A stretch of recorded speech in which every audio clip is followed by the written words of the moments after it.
آج کی چونکہ شب لیلۃ الجائزہ ہے اور بہت اہم ترین شب ہے، بہت سے لوگ علامہ صاحب اور مفتی صاحب آج کی پوری رات تفریح میں گزار دیں گے اور نکل جائیں گے ابھی.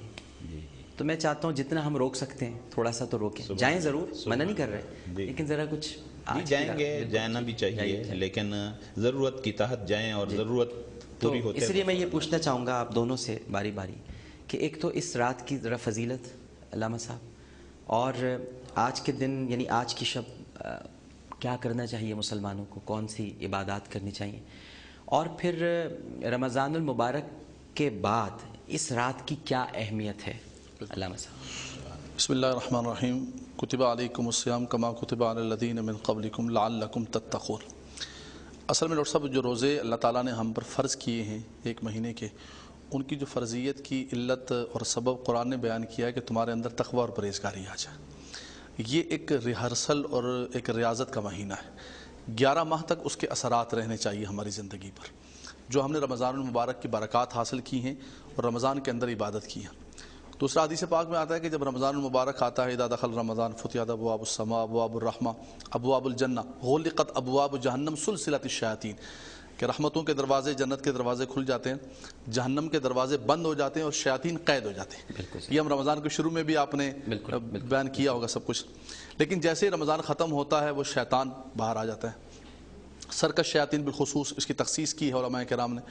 اب وہ جب باہر آتا ہے، جیسے سورج غروب ہوا رمضان کا اور شوال، تو اب مسلمانوں کو ورغلاتا ہے. تو مسلمانوں کو یہ چاہیے کہ جو آپ نے ایک مہینہ نیکیاں کی ہیں، عبادات کی ہیں، اپنے نفس کو مارا ہے، اب اس کے اثرات اور اس کی برکات آپ کی زندگی پر نظر آنے چاہیے. جہاں تک رہی اس رات کا تعلق، تو جیسے کہ نام کے حوالے سے آپ نے ذکر کیا کہ لیلۃ الجائزہ انعام کی رات ہے. جیسے کوئی بندہ مزدوری کرتا ہے، اس مزدور کی جب مزدور مکمل ہوتی ہے تو اس کو اجرت دی جاتی ہے. تو گویا اس رات اللہ تبارک و تعالیٰ کی رحمتیں تقسیم ہوتی ہیں.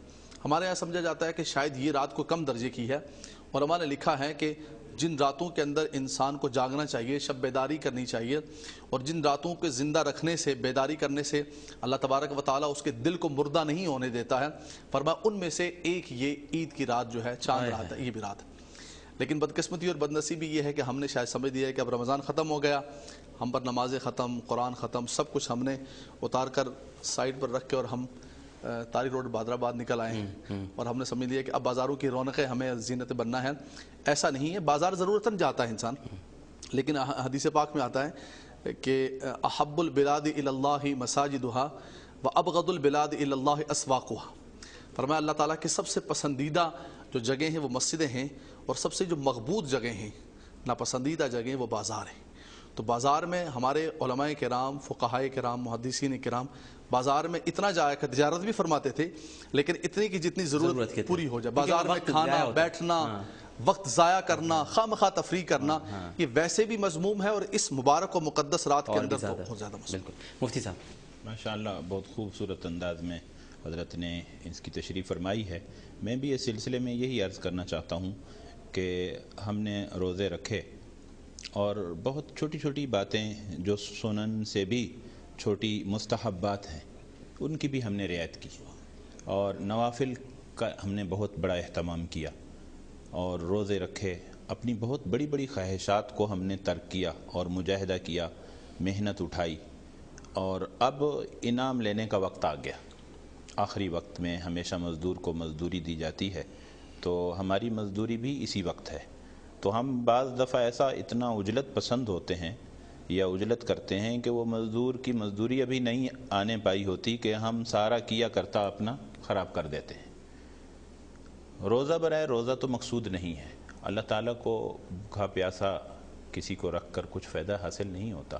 اللہ تعالیٰ کو تو اصل تقوی مقصود ہے، اور تقوی صرف روزے کے ساتھ خاص نہیں ہے، ہر وقت تقوی کے ساتھ انسان ٹھیک ہے.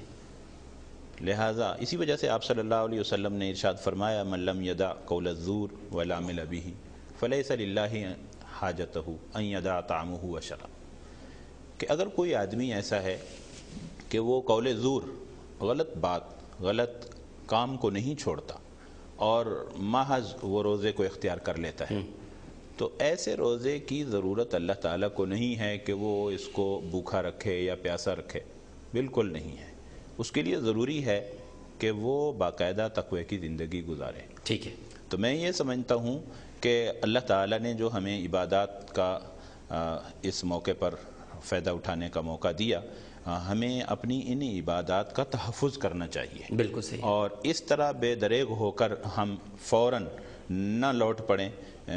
ابھی حضرت فرما رہے تھے، حدیث کے الفاظ بھی پڑھے، مجھے بڑی وہ بات یاد آ گئی. ابھی کل ہی مجھ سے ایک ساتھی سوال کر رہے تھے کہ حدیث پاک میں، بخاری شریف کی حدیث ہے جو حضرت پڑھ رہے تھے، کہ وسلسلۃ الشیاطین، کہ رمضان جب داخل ہوتا ہے تو شیاطین قید کر دیے جاتے ہیں.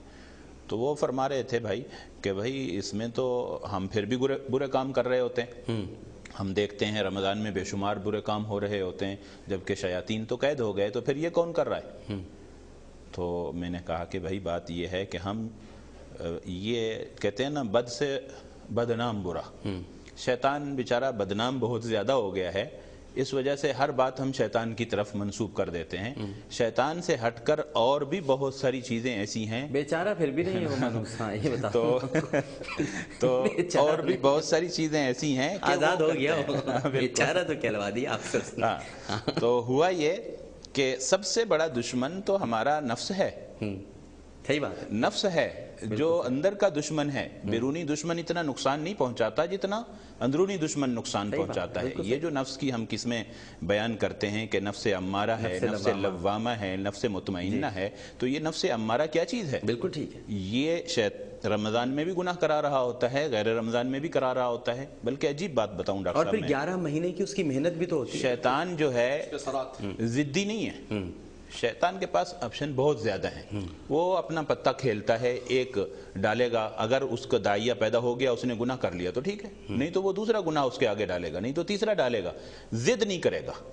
اہل تصوف جہاں سالکین کی اصلاح کرتے ہیں وہاں اس چیز پر نظر رکھتے ہیں کہ یہ جو بیماری ہے یہ شیطان کی طرف سے ہے یا نفس کی طرف سے ہے. اس کا کیسے پتہ چلے گا؟ علاج کیسے ہوگا؟ تو ایک ہی گناہ کا، نفس ضدی ہے. ایک ہی گناہ کا بار بار داعیہ اگر پیدا ہو رہا ہے تو یہ نفس کی طرف سے ہے، یہ شیطان کی طرف سے نہیں ہے. اصلاح الگ طریقہ ہے. بالکل ٹھیک. اور اگر ایک آیا پھر وہ ختم ہو گیا، پھر دوسرا آیا، یہ شیطان کی طرف سے ہے. تو اس لحاظ سے یہ قید ہو جاتا ہے شیطان، لیکن پھر بھی ہم گناہ میں مبتلا ہوتے ہیں. تو یہ ہمارے نفس کی شرارت ہے. تو ہمیں اپنے نفس کو بھی کنٹرول کرنا چاہیے. جس طرح شیطان سے ہم خوف زدہ ہوتے ہیں، ڈرتے ہیں یا ان سے بچنے کا اہتمام کرتے ہیں، اس سے کہیں زیادہ اندرونی دشمن جو ہمارا سے بچنے کا ہمیں اہتمام کرنے چاہیے. تو بہرحال آپ کی یہ فکر ہے اور محبت ہے. ہمارے دوستوں کو اس کی فکر رکھنی چاہیے کہ وہ بے دریغ اس طرح باہر نہ نکلیں، بلکہ بہنوں کو بھی تقوی اپنا برقرار رکھیں اور قبر تک اس کو ساتھ لے جائیں. ٹھیک ہے.